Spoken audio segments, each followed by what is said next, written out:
नमः शिवाय। स्वागत है आपका इस चैनल में। आज इस वीडियो में एक बहुत अलग टॉपिक पे बात करने जा रही हूँ। ये टॉपिक है स्पाउस का।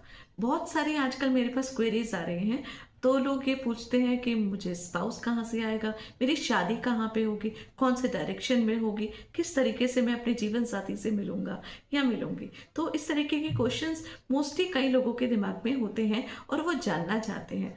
और तो सारी जितनी भी घटनाएं हैं वो हमारी कुंडली में ऑलरेडी मौजूद है, पता है कि कब कौन सी चीज घटित होगी। अब लेकिन उसके बाद भी एक क्यूरियोसिटी जो है वो मन में रहती है कि एस्ट्रोलॉजिकली हमें पता चले कि हमारा स्पाउस हमको कहाँ से मिलने वाला है। तो इस वीडियो में हम इस बारे में बात करते हैं। आपको है ना, बहुत आसान लैंग्वेज में आपको मैं एक्सप्लेन करती हूँ कि किस तरीके से हम अपनी कुंडली में ये देख सकते हैं कि हमको हमारा स्पाउस कैसे इवेंट में मिलेगा, कौन सहयोग देगा। उसके लिए सबसे पहले हम ये ध्यान देंगे कि स्पाउस को हम देखते कैसे हैं। तो देखिए, जैसे कि कुंडली में बोला जाता है एस्ट्रोलॉजी में कि कभी प्रॉपर्टी को देखना होता है तो हम मंगल से देखते हैं, चतुर्थ भाव से देखते हैं। अगर बच्चों को देखना होता है तो वो हम जुपिटर से भी देखते हैं, हम पंचम भाव से देखते हैं। इसी तरीके से स्पाउस को, मतलब अपने लाइफ पार्टनर को, हम सेवेंथ हाउस से देखते हैं या फिर वीनस और जुपिटर से देखते हैं। तो जितनी भी फीमेल्स होती हैं वो अपने स्पाउस को जुपिटर से देखती हैं और जो मेल्स होते हैं वो अपने स्पाउस को वीनस से देखते हैं। लेकिन खाली यही चीज नहीं होती है, इसमें सबसे पहले जो फर्स्ट चीज जो हमें देखनी होती है वो देखना होता है योग, मतलब प्रॉमिस। तो आपकी कुंडली में शादी का योग है या नहीं है। तो पहले तो हमने वो देखा। दूसरी चीज हमने ये देखी कि आपका सेवेंथ लॉर्ड कहाँ पे बैठा हुआ है। तो सेवेंथ लॉर्ड जहाँ पे बैठा हुआ है उसकी पोजीशन को हम देखेंगे। तीसरी चीज हम D9 कुंडली में देखते हैं, जिसमें आपका पूरा कंप्लीट पता चल जाता है कि आपका स्पाउस कैसा होगा, कहाँ पे, कहाँ से आपको स्पाउस मिलेगा, किस तरीके का उसका व्यक्तित्व होगा और आपकी शादी जो है वो कैसी चलेगी। लेकिन इस वीडियो में हम बात करेंगे बहुत इजी तरीके से, क्योंकि एस्ट्रोलॉजी इतनी भी टफ नहीं है जो कि नॉर्मल सब लोगों को समझ में ना आए। तो अभी आप सिर्फ D1 चार्ट में ये देखिए कि आपका सेवेंथ लॉर्ड कहाँ बैठा है, तो उसके हिसाब से आपको ये पता चल जाएगा कि आपको आपका स्पाउस कहाँ से मिलेगा। तो देखिए, ये कुंडली है और इस कुंडली में सबके अपने अपने असेंडेंट होते हैं। किसी का 1 नंबर होगा, किसी का 2 होगा, किसी का 5 होगा। मान लीजिए जैसे ये कुंडली है, इस कुंडली में असेंडेंट जो है वो 5 है। अब आप 5 असेंडेंट में जो इनका सेवेंथ लॉर्ड है, सेवेंथ हाउस में 11 नंबर की राशि है। 11 नंबर मतलब कि शनि की राशि है। तो आप ये देखेंगे कि शनि की पोजीशन कहाँ पे है। ऐसे ही अगर मान लीजिए 1 नंबर का असेंडेंट है, आपकी कुंडली जो है वो उसमें फर्स्ट हाउस में 1 नंबर लिखा हुआ है। तो 1 नंबर अगर फर्स्ट हाउस में लिखा होगा तो सेवेंथ हाउस में 7 नंबर लिखा होगा। तो आप शुक्र की जो है प्लेसमेंट उसको देखेंगे। ऐसे ही आपका जो भी असेंडेंट है उसके ऑपोजिट में, मतलब सेवेंथ हाउस में जो भी प्लैनेट की राशि है उस राशि का प्लैनेट देखेंगे कि वो कहाँ बैठा हुआ। सेवेंथ हाउस ना आपको ये बताता है कि आपका जो किस एनवायरनमेंट में, किस पोजीशन में, किस डायरेक्शन में, किस जगह से आप अपने स्पाउस से मिलेंगे। तो चलिए हम बात करते हैं, अगर आपका सेवेंथ हाउस का लॉर्ड फर्स्ट हाउस में बैठा हुआ है तो अगर आपका सेवेंथ हाउस का लॉर्ड फर्स्ट हाउस में बैठा है, ये भी हो सकता है कि लॉन्ग टर्म बचपन से आपका रोमांस चल रहा हो, स्कूल टाइम से आपका रोमांस चल रहा हो, एक लंबे टाइम से, मतलब कि यहाँ पे आप खुद जाके अपने पार्टनर से मिलेंगे। कई केसेस में ऐसा भी देखा गया है कि आपका पार्टनर ना आपके पास खुद ब खुद आ जाता है, मतलब कि यहाँ पे आपको ज्यादा मुशक्कत करने की रिक्वायरमेंट नहीं होती है, ज्यादा स्ट्रगल करने की रिक्वायरमेंट नहीं होती है। अगर फर्स्ट हाउस में सेवेंथ हाउस का लॉर्ड बैठा है और आपका पार्टनर जो है वो बहुत आसानी से आपको मिल जाता है, स्कूल से, कॉलेज से, कहीं आप पढ़ रहे हैं वहां से, या फिर बचपन से आप किसी को जानते हैं और उसके साथ आपकी शादी हो जाती है। तो इस तरीके से आपका पार्टनर जो है वो मिलता है और चॉइस जो है वो आपकी खुद की होती है। यहाँ पे इंपॉर्टेंट रोल जो है वो आप खुद निभाते हैं। सेवेंथ हाउस का लॉर्ड जो है वो सेकेंड हाउस में बैठा हुआ है। तो देखते हैं कि आपको आपका पार्टनर कहाँ से मिलेगा। यहाँ पे फैमिली का इन्वॉल्वमेंट काफी स्ट्रॉन्ग इंडिकेट करता है। अरेंज मैरिज का भी सेटअप हो सकता है। अब फैमिली, मतलब कोई भी रिश्ता जो है वो फैमिली के थ्रू आएगा, या आपके सराउंडिंग में कोई हो सकता है, आपकी फैमिली में ही कोई दूर का कोई व्यक्ति हो सकता है जिसके संग आपकी फैमिली का कोई मेंबर ही आपके लिए रिश्ता लेकर आए। अगर यहाँ पे जुपिटर स्ट्रांग होता है और तो फिर ये बात बिल्कुल क्लियर है कि आपको आपकी फैमिली की बात मान के ही शादी करनी चाहिए। तो ये आपके लिए बेनिफिट रहेगा और आपका जो सोल पार्टनर है वो आपकी फैमिली के थ्रू ही मिलेगा। अब अगर आपका सेवेंथ हाउस का लॉर्ड थर्ड हाउस में आता है, तो थर्ड हाउस में हो सकता है कि आपके भाई बहनों के थ्रू, आपके भाई बहनों के कोई दोस्त है उससे आपका रिश्ता हो सकता है, या फिर कोई पड़ोसी भी हो सकता है, मतलब कि काफ़ी घर के काफ़ी पास, फैमिली के काफ़ी पास, जो कि या आपके दोस्तों में ही कोई हो सकता है जिससे आपकी शादी हो सकती है। और यहाँ पे एक चीज और है, यहाँ पे ना डॉक्यूमेंटेशन के थ्रू भी शादी हो सकती है। मतलब हो सकता है कि आप कहीं पे कोई एडवर्टाइजमेंट वगैरह छपवाएं अपना, कि मैरिज के लिए कहीं पे कुछ पोस्ट करवाएं, और उससे भी आपकी मैरिज की कनेक्टिविटी आपकी हो सकती है। या डेटिंग ऐप वगैरह जो होती है वहां से भी आपकी शादी होने की संभावना है। मतलब कि थर्ड हाउस में बहुत सारे केसेस में ये जो है वो डेटिंग ऐप से, डॉक्यूमेंटेशन से, या कहीं पे आपने एडवर्टाइजमेंट अपनी शादी का करवाया है तो उससे हो सकता है। सेवेंथ हाउस का लॉर्ड अगर आपके फोर्थ हाउस में बैठा है, तो सबसे पहले तो यहाँ पे ना आपकी माता का बहुत ज्यादा योगदान होता है आपकी मैरिज में। माता के, मतलब कि यहाँ पे माता की सहमति से आपकी शादी होने की पूरी पूरी संभावना है। उसके साथ साथ आपका सेवेंथ हाउस का लॉर्ड जब फोर्थ हाउस में होता है, तो आपका खुद का होम टाउन, आपकी खुद की नेटिव प्लेस, वहाँ से शादी हो सकती है। या फिर कहीं पे जहाँ पे आपने एजुकेशन वगैरह आपने स्टार्ट करी हो, वहाँ से आपकी शादी हो सकती है। कभी कभी ऐसा भी होता है कि आप किसी दूसरे शहर में रह रहे हैं और वहाँ पे कोई आपको मिल गया, और जब आपको मिल गया तो आपको पता चला कि वो भी आपके खुद के गांव या खुद के शहर में या आपके खुद के रिलीजन में ही है। तो इस तरीके की संभावनाएं जो है वो भी कई बार देखी जाती हैं जब फोर्थ हाउस में आपका सेवेंथ हाउस का लॉर्ड बैठा हुआ होता है। मतलब कहने का मतलब है कि रूट्स जो है वो सेम होते हैं, सेम गांव हो सकता है, सेम रिलीजन हो सकता है, अड़ोसी पड़ोसी हो सकते हैं, मतलब कुछ भी, लेकिन वो मिलेंगे आपको कहाँ पे, कहीं पे ट्रेवल करते समय भी मिल सकते हैं, या कहीं आप काम कर रहे हैं किसी दूसरे शहर में या किसी फॉरेन कंट्री में आप कहीं हुए हैं, और वहां पे आपको वो व्यक्ति मिल जाए जो कि आपके खुद के गांव या खुद के सिटी का हो। सेवेंथ हाउस का लॉर्ड अगर फिफ्थ हाउस में होता है, तो ये लव रिलेशनशिप को प्रॉपरली इंडिकेट करता है। यहाँ पे व्यक्ति का लव रिलेशनशिप होता है, बहुत अच्छा ही यहाँ पे योग बोला जाता है। यहाँ पे प्यार मोहब्बत बहुत ज़्यादा होती है। तो देखिएगा यहाँ पे जब भी आपके सेवेंथ हाउस का लॉर्ड बैठा होगा तो आपकी लव मैरिज तो निश्चित है। और कई बार कई केसेस में ये भी देखा जाता है, यहाँ पे ना कहीं ट्रेनिंग हो रही है, कहीं एजुकेशन हो रहा है, कोई आपने हॉबी ज्वाइन करी है, तो वहां पे भी व्यक्ति आपसे मिल सकता है और ये रिश्ता जो है वो लव में कन्वर्ट हो सकता है।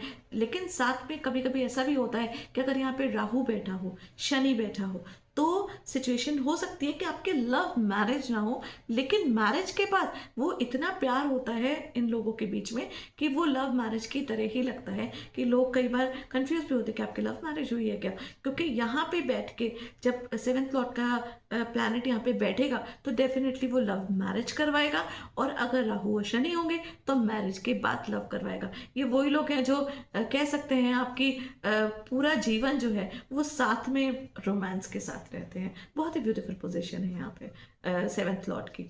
इसके बाद जब सेवेंथ हाउस का जो लॉर्ड है अगर वो सिक्स्थ हाउस में होता है, तो कहा जाता है एस्ट्रोलॉजी में बहुत अच्छी पोजीशन नहीं मानी जाती है अगर ये सिक्स हाउस का, क्योंकि रोग ऋण शत्रु का भी है। यहाँ पे कई बार ऐसा भी होता है कि सेवेंथ हाउस का लॉर्ड अगर सिक्स हाउस में हो तो शादी के बाद स्पाउस की तबीयत या आपकी तबीयत में, हेल्थ में कुछ ना कुछ इश्यूज भी हो सकते हैं। लेकिन अगेन डिपेंड करता है बाकी प्लैनेटरी पोजीशंस पे भी। लेकिन साथ ही ये भी हो सकता है कि यहाँ पे अगर लॉर्ड बैठा है तो आपका स्पाउस जो है वो सिक्स हाउस से रिलेटेड वर्क कर रहा हो, एडवोकेट हो सकता है, काउंसलर हो सकता है, फार्मेसी में हो सकता है, मेडिसिन वगैरह में हो सकता है, तो आपका स्पाउस यहाँ से भी आपको मिल सकता है, क्योंकि ये ट्वेल्थ हाउस है ना सेवेंथ हाउस का, इसलिए बोला जाता है। या फिर हो सकता है कि सिक्स हाउस से मिले, या ट्वेल्थ हाउस है तो फॉरेन कंट्री से कोई फॉरेनर मिले, या कोई ऐसा व्यक्ति जो कि आपके रिलीजन से काफी डिफरेंट हो। सेवेंथ हाउस का लॉर्ड अगर सेवेंथ हाउस में होता है तो ये बहुत अच्छी पोजीशन है। ये बिल्कुल उसी तरीके की पोजीशन है जैसे फर्स्ट हाउस में है। इसमें भी मोस्टली जो है वो, इसमें भी अरेंज मैरिज होती है। आप खुद स्पाउस को ढूंढते हैं, स्पाउस आपको आसानी से मिल जाता है, और मतलब आसानी से चलते फिरते ही एक तरीके से स्पाउस आपके पास ही आएगा कि आप अपने स्पाउस को चूज करेंगे, बिल्कुल जैसे फर्स्ट हाउस का मैंने बताया। लेकिन यहाँ पे ये भी होता है कई बार कि आपके लव मैरिज को आप जो है फैमिली के साथ मिलके उसको अरेंज में कन्वर्ट करें। मतलब यहाँ पे आप फैमिली के सहयोग से आप शादी करते हैं, प्रॉपर तरीके से रिचुअल्स के साथ आपकी मैरिज होती है। अगर फर्स्ट हाउस का लॉर्ड जो है वो 8th हाउस में आ जाता है। तो यहाँ पे भी एस्ट्रोलॉजिकली देखा जाए तो पोजीशन अच्छी नहीं मानी जाती है, क्योंकि 8th हाउस जो है वो ट्रांसफॉर्मेशन का हाउस होता है। यहाँ पे अगर 8th हाउस से रिलेटेड भी कोई काम अगर आपका स्पाउस करे तो भी ये चीज़ इंडिकेट करता है, तो फिर ये जो नेगेटिव चीज़ है वो हट जाती है। तो 8th हाउस से रिलेटेड लीगल चीज़ें होती हैं, 8th हाउस से इंश्योरेंस से रिलेटेड चीज़ें होती हैं, 8th हाउस से आप प्रॉपर्टीज़ वगैरह को भी देख सकते हैं। तो प्रॉपर्टीज़ को वैसे तो 4th हाउस से हम देखते हैं, लेकिन 8th हाउस से जो अकल्ट, रिसर्च, साइंटिस्ट हो सकता है, एस्ट्रोलॉजर हो सकता है, तो कोई भी इस तरीके की चीज़ों में काम कर रहा हो तो वो आपका स्पाउस हो सकता है। या फिर आपकी लाइफ में शादी के बाद एक बहुत बड़ा ट्रांसफॉर्मेशन होता है। कुछ लोग का आपने सुना होगा ना, सिचुएशन ऐसी होती है कि शादी के बाद वो व्यक्ति जो था वो बिल्कुल ही चेंज हो गया, उसका बिहेवियर बिल्कुल चेंज हो गया। तो ये वही लोग होते हैं जिनका 7th हाउस का लॉर्ड जो है वो 8th हाउस में होता है। अब 7th हाउस का लॉर्ड जो है वो अगर 9th हाउस में आता है तो 9th हाउस आपका भाग्य का स्थान है। कहा जाता है यहाँ पे जब भी एस्ट्रोलॉजी में, कुंडली में अगर आप 7th हाउस का लॉर्ड 9th हाउस में देखें तो ये बात तो उस व्यक्ति को आप कंप्लीटली इंडिकेट कर सकते हैं। और तो हम D9 कुंडली से भी उस चीज़ की पुष्टि करते हैं कि आप शादी कर लीजिए, उसके बाद ही आपकी लाइफ जो है ऊपर बढ़ने वाली है। क्योंकि यहाँ पे कहा जाता है कि आपके भाग्य की जो की है वो आपके स्पाउस के हाथ में है। आपने सुना होगा ना, बहुत सारे लोगों के संग ऐसा होता है कि शादी होते ही उनका भाग्य चमक जाता है, शादी होते ही दिन दुगनी रात चौगुनी हो जाती है। तो ये वही वाला जो क्या कहते हैं हाउस है।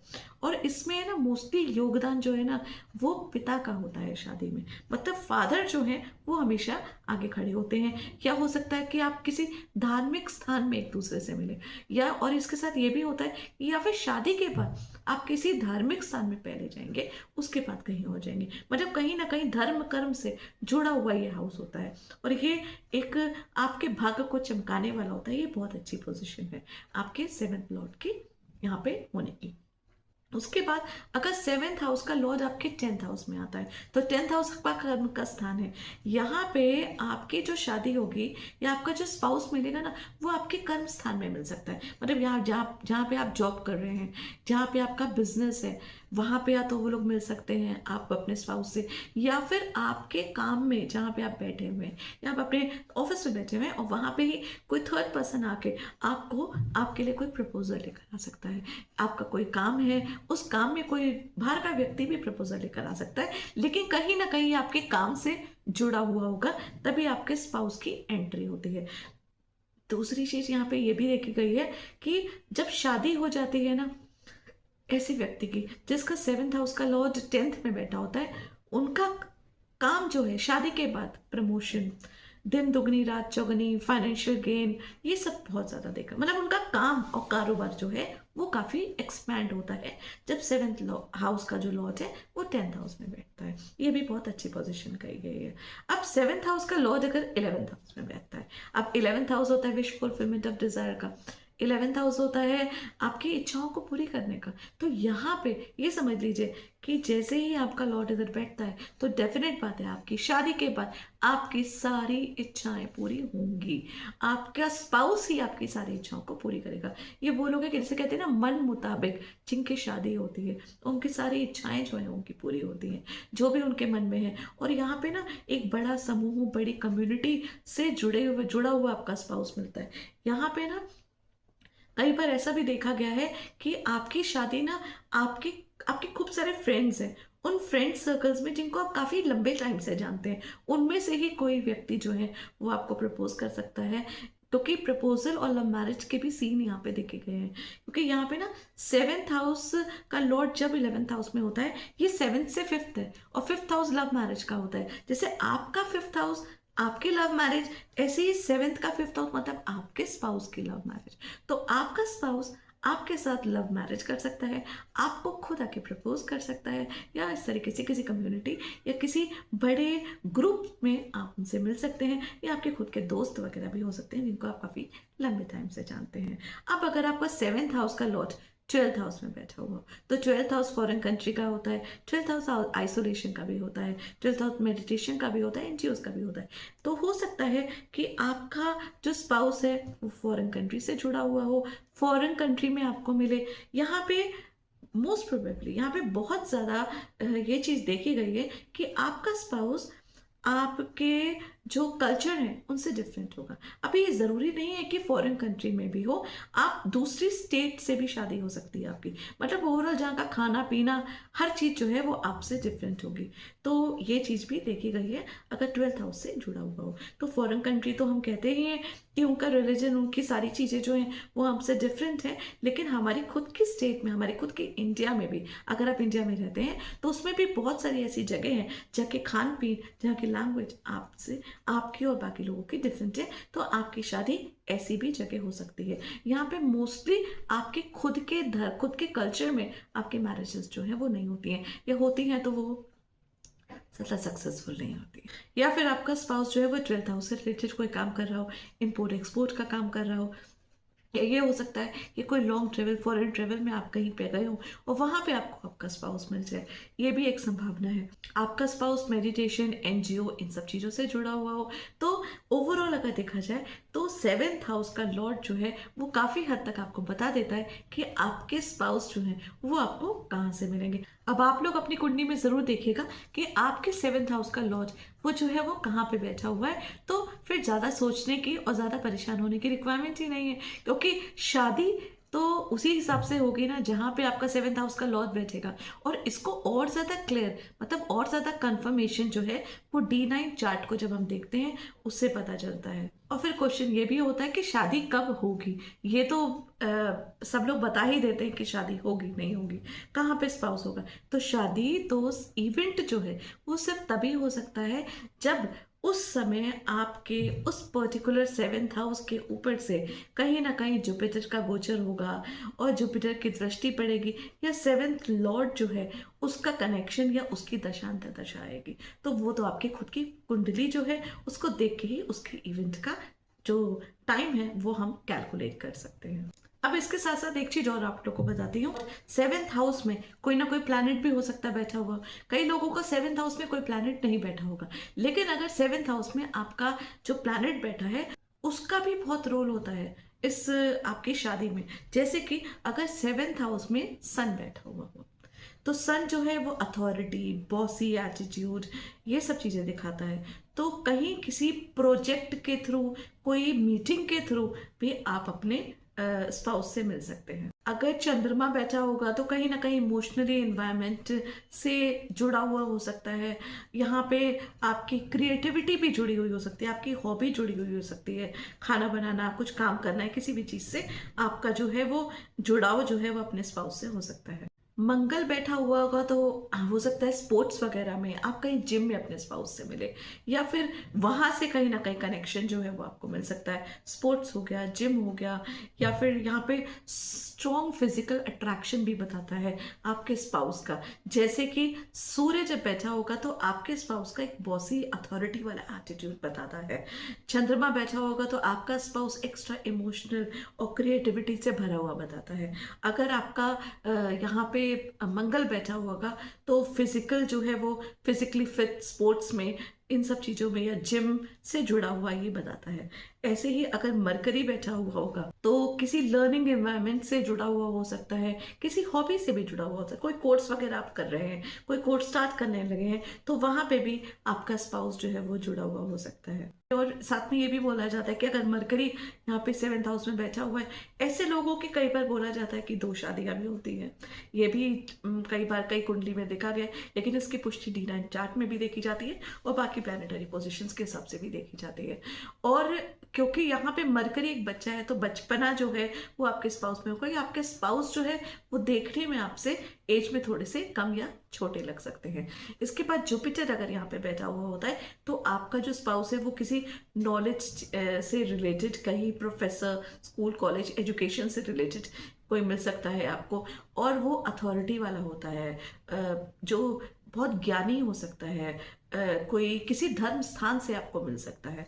तो मतलब यहाँ पे कहीं ना कहीं इस चीज का जुड़ाव हो सकता है। शुक्र अगर बैठा होता तो लग्जरी, ब्यूटी, सैलून, या कहीं पे भी कुछ भी, फैशन इंडस्ट्री, कोई मीडिया, कहीं इन सब चीज़ों से रिलेशन जो है वो जुड़ा हुआ हो सकता है। और ये भी बात बिल्कुल फैक्ट है कि शुक्र अगर यहाँ पे बैठा होगा तो आपका स्पाउस भी देखने में जो है वो वीनस की तरह होगा। मतलब वीनस की तरह ब्यूटीफुल हो सकता है, वीनस की तरह अट्रैक्टिव हो सकता है, और लग्जरी वगैरह भी उसके पास हो सकते हैं।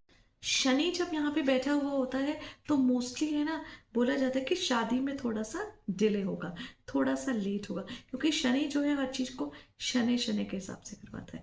लेकिन यहाँ पे रिस्पॉन्सिबिलिटी और प्रेशर वाली सिचुएशन भी आ सकती है। कई बार है ना, जब शनि बैठा हुआ होता है 7th हाउस में, तो आप है ना अपनी शादी जो है ना काफी प्रेशर वाली सिचुएशन में करते हैं। कि मतलब आपके ऊपर एक प्रेशर होता है कि नहीं, आप शादी करनी है, टाइम बहुत ज़्यादा हो गया है, या इस जगह ही अब करनी पड़ेगी, रिस्पॉन्सिबिलिटी है ये मेरी, या घर वालों का भी प्रेशर हो सकता है। और साथ में ये भी है कि शनि जब यहाँ बैठा होगा तो थोड़ा सा शादी जो है वो रेगुलर एज से लेट हो सकती है। एक चीज का और ध्यान रखिएगा, सैटर्न अगर शनि 7th हाउस में बैठा है तो आप अपने पार्टनर को अपने से अगर 19 ढूंढेंगे तो फिर वो ज्यादा आपके लिए बेनिफिट रहेगा। इंस्टेड ऑफ आप ये सोचिए कि आपको बहुत ही वीनस की तरह पार्टनर मिले, तो यहाँ पे आपको वीनस की तरह नहीं, सैटर्न की तरह पार्टनर अपने लिए ढूंढना है। और बाकी तो डिपेंड करता है कि बाकी आपकी प्लानिटरी पोजीशंस क्या है। लेकिन यहाँ पे ये बात बिल्कुल फैक्ट है कि शादी डिले होती है, लेकिन शादी आपकी जो है वो बहुत ज़्यादा स्ट्रांग होती है, क्योंकि रिस्पॉन्सिबिलिटी से भरी हुई होती है। यहाँ पे रिस्पॉन्सिबिलिटी जो है ना, एक ये वर्ड जो है वो बहुत ज़्यादा स्ट्रांग आ जाता है मैरिज के बाद। राहु अगर बैठा हुआ होगा तो हो सकता है दूसरी कास्ट, दूसरे रिलीजन, फॉरेन कंट्री, या ऑनलाइन सोशल मीडिया, यहाँ से भी आपका कनेक्शन हो सकता है। केतु बैठा होगा तो ऑल ऑफ सडन अचानक से आपके पास कोई रिश्ता आएगा, चाहे वो आपकी फैमिली की तरफ से आए, चाहे वो दोस्तों की तरफ से आए, मतलब एकदम ऑल ऑफ सडन आपके पास रिश्ता आएगा, और वो रिश्ता आपका जुड़ भी जाएगा, वो शादी हो भी जाएगी। और उसके बाद, क्योंकि केतु का यहाँ बैठना, केतु का 7th हाउस में बैठना अगर देखा जाए तो वो बहुत अच्छा नहीं होता है मैरिज लाइफ के लिए। तभी कहा जाता है कि कार्मिक लेसन से जुड़ा हुआ होता है। तो हमेशा केतु जब यहाँ बैठा होगा तो ऑल ऑफ सडन जो है वो चीजें आपके पास होंगी, और वो अपने आप ही चीजें होती जाएंगी, वो हो जाएंगी। मतलब कि उसके लिए आप कहीं पे रुकेंगे नहीं, वो जैसे किसी का रिश्ता आएगा, आप रिश्ते को प्रपोजल को एक्सेप्ट कर लेंगे, वो शादी हो जाएगी, क्योंकि वो डिवाइन प्लान मीटिंग, वो मीटिंग आपकी होनी ही है। आपको अपने स्पाउस से इसी तरीके से मिलना ही है, क्योंकि आपके बहुत सारे कर्म हैं जो उनसे मिलने के बाद ही आपके जो वो है कटेंगे। ध्यान रखिएगा, सबसे पहली चीज तो 7th हाउस का लॉर्ड हम देखते हैं, उसके बाद वहां पे कौन सा प्लैनेट बैठा होता है, तो उस नेचर से जुड़ा हुआ कहीं ना कहीं उसका सपोर्ट या उस प्लैनेट का सपोर्ट मिलता है। और दूसरी चीज जो हम देखते हैं वो देखते हैं D9 चार्ट। और D9 चार्ट जो है वो एग्जैक्टली आपकी मैरिज कैसी होगी, आपका स्पाउस कैसा होगा, शादी के बाद आपकी लाइफ कैसी होगी, उसकी प्रॉपर तरीके से पुष्टि करता है। और इवेंट जो है उसको हम अलग तरीके से देखते हैं। इवेंट के लिए ना मैं एक वेबिनार भी कर रही हूँ, जो कि भृगु नंदी नाड़ी है, इसका एक वर्कशॉप कर रही हूँ जो फरवरी के मंथ में है। अगर आप लोग ज्वाइन करना चाहते हैं तो मैंने नीचे लिंक दिया गया है, आप उसको वहां से ज्वाइन कर सकते हैं। उसके अलावा अगर आपको किसी भी तरीके की कंसल्टेंसी लेनी हो तो नीचे दिए गए नंबर से आप संपर्क कर सकते हैं। Thank you.